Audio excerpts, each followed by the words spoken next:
Fala pessoal, tudo certo? Vamos para mais uma aula do nosso curso de Python, tá? É um curso básico que a gente está passando aqui pelos principais pontos do Python, tá? Para a gente poder de fato entender melhor o machine learning e tal, e para se familiarizar com a linguagem, né? Porque querendo ou não, é uma linguagem nova, vocês podem estar tendo contato, ou quem vocês talvez já saibam, tá? Mas vamos lá. Hoje a gente vai resolver o problema, a gente está na aula 5, né, aula de listas, e hoje a gente vai resolver o problema 412, que é o FizzBuzz do Xcode, tá? Então, vou trocar aqui, e que é o seguinte, dado um inteiro n, retorne uma array de string, na verdade, resposta, que ele seja de 1 até indexed, né, até n no caso, onde o nosso array na posição i, e aqui a gente tem que lembrar que a gente, lá no material, eu coloquei lá, que a gente começa sempre a contar a partir do zero, tá? Mas nesse caso aqui, ele pediu um array de 1 até indexed, tá? Então, o nosso i aqui, a gente tem que considerar que ele começa a partir do 1, tá? E a gente já vai ver como que a solução fica nesse caso. Se i for divisível por 3 e por 5, o nosso elemento da posição i recebe FizzBuzz. Se o nosso i for divisível por 3, o nosso elemento na posição i recebe fizz. E se o nosso i for divisível por 5, o nosso elemento recebe buzz na posição i. E se ele não for divisível, se não, nenhuma dessas condições forem atendidas, nenhuma dessas três, né? O nosso elemento é, recebe o próprio número como uma string, tá? Então, eu vou resolver de duas formas aqui. A gente vai resolver usando o loop for e usando o loop while, tá? Primeiro, eu vou criar um array de resposta, que é igual ele pediu aqui, nosso array de resposta, tá? E vou criar uma variável, primeiro eu vou resolver usando o loop while, tá? Uma variável chamada index, tá? E eu vou começar lá do zero. Aí eu vou fazer o seguinte, enquanto o nosso index for menor que o nosso n, ou seja, enquanto a nossa variável idx for menor que n, o n é o inteiro que ele vai dar pra gente. Então, por exemplo, se o n for 3, significa que tem que ter 3 elementos, tá?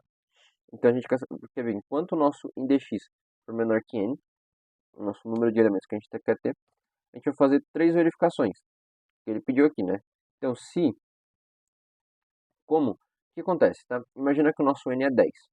Nosso n é 10. Nosso n é 10. Nosso idx, começando em 0, ele vai começar assim, ó. 0, 1, 2, 3, 4, 5, 6, 7, 8, 9. Ele vai parar aqui. Só que, ó, aqui ele tá começando 1, 2, aí fiz 4, bus. Entendeu? Então, aqui, ó, o que a gente vai precisar fazer para fazer as nossas contas, tá? A gente vai somar mais um no index. Index mais um.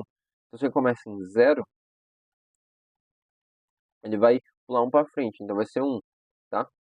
Então, se o index mais um, então, por exemplo, começou em 0.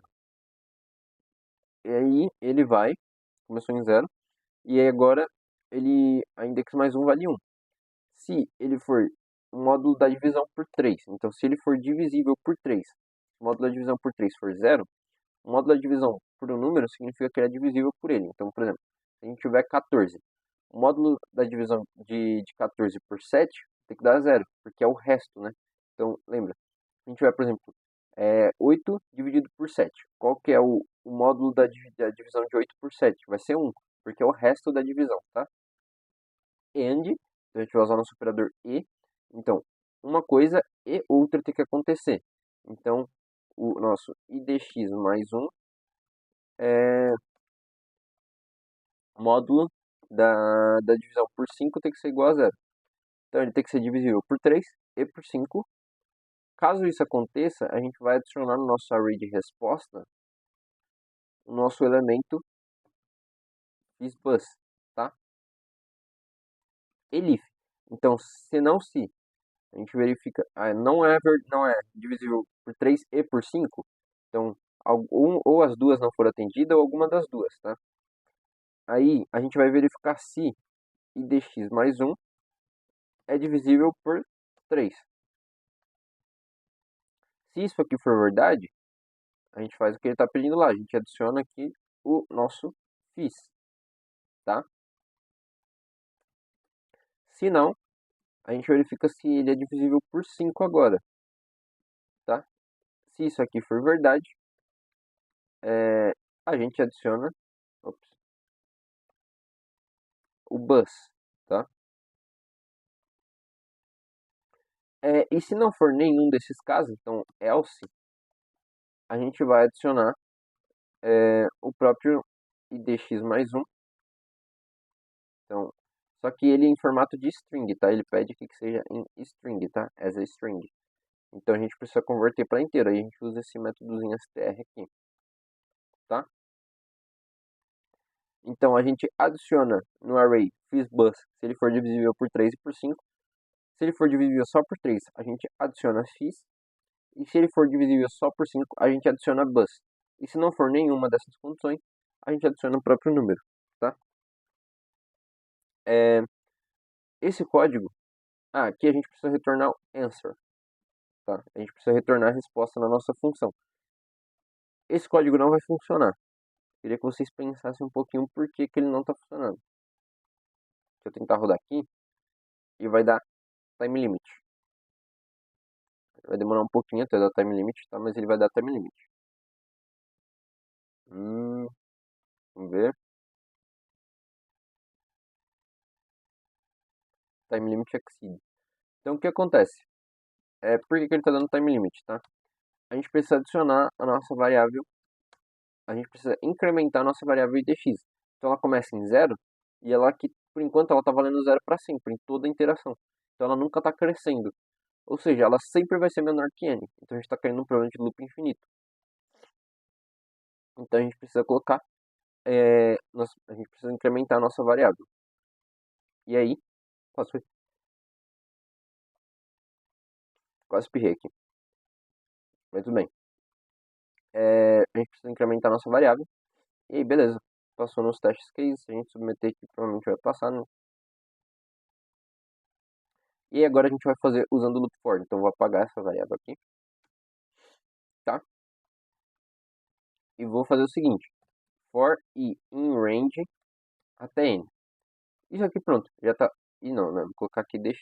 Ops. Pronto, só isso aqui a gente já adaptou, a gente pode tirar isso aqui, tá? E só isso aqui a gente já adaptou o nosso código e ele já estaria funcionando. Mas vamos entender o que está acontecendo aqui, tá? Seguinte, idx in range de n. O que está acontecendo? Para a gente percorrer um array, a gente pode fazer o seguinte, tá? Imagina que eu tenho um array aqui, sei lá, BA, AB, CD. Para eu percorrer os elementos desse array, eu posso fazer o seguinte: element in range, in, aí eu vou adicionar um nome para esse array, então um array key, sei lá, in key, e eu vou mandar dar um print no element, tá? A gente vai conseguir ver esse print. Vocês vão ver que vai ser, ó, BA, AB e CD, ou seja, cada elemento do array.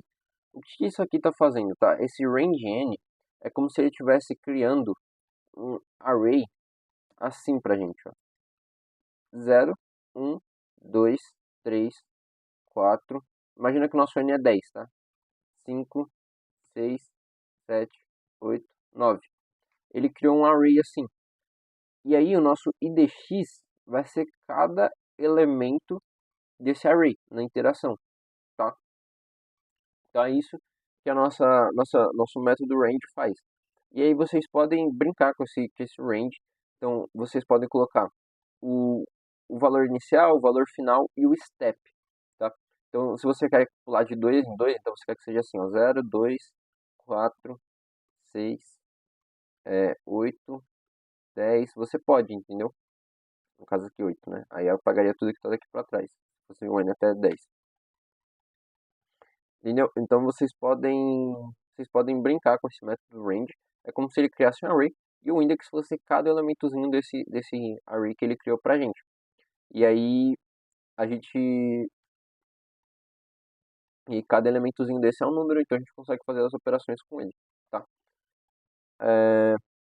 Só esse aqui já foi suficiente, ele já estava funcionando, a gente trocou pro loop for, então a gente fez usando o loop for e o loop while, tá? O nzinho aqui que eu coloquei, ele vem como parâmetro da função. Se vocês lerem o material da próxima aula, vocês vão entender que é um parâmetro, tá? Então é como se a gente conseguisse passar um valor para a função, sabe? Igual na matemática, que a gente tem, sei lá, por exemplo, f de x é igual a x mais b, sabe? Equação da reta. A gente passa o x como parâmetro para a função, tá? É praticamente isso, entendeu? É como se a gente passasse um valor inicial, alguma coisa para a função usar dentro dela, para ela retornar alguma outra coisa, tá? E aí aqui a gente retorna a nossa resposta, beleza? Então, é isso. É, espero que tenham gostado da aula, tá? Esse curso é bem introdutório, tá? Só pra gente começar a se familiarizar e tal. E muito obrigado, pessoal. Até a próxima.